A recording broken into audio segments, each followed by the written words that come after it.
Qu'est-ce que la carrure?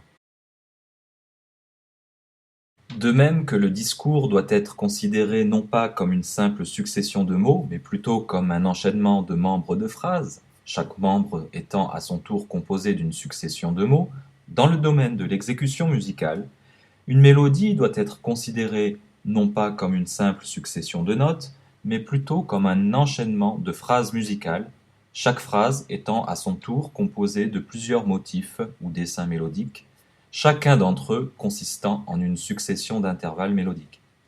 Les phrases musicales sont très souvent organisées de la manière suivante, de durée équivalente, elles sont en nombre divisible par 2 ou mieux par 4.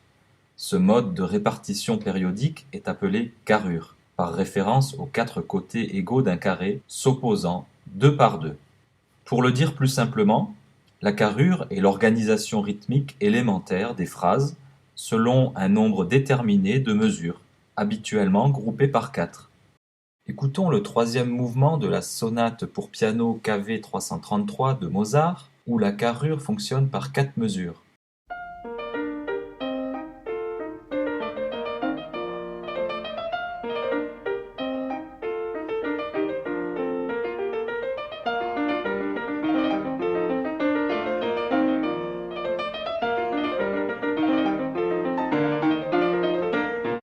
Voici un autre exemple. Écoutez cette mélodie appelée Ode à la joie ou encore Hymne à la joie que Beethoven a composée dans sa symphonie numéro 9 dans le 4e mouvement. La carrure est extrêmement claire. C'est une mélodie très simple d'un point de vue de l'organisation. Elle se découpe en 4 fois 4 mesures.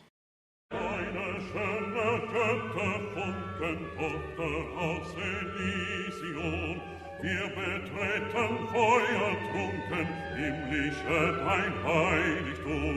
Deine Zauber binden wieder, was die Mode streng geteilt. Alle Menschen werden Brüder, wo dein sanfter Flügel weilt. Deine Zauber binden wieder, was die Mode streng geteilt. Alle Menschen werden Brüder, wo dein sanfter Flügel weilt.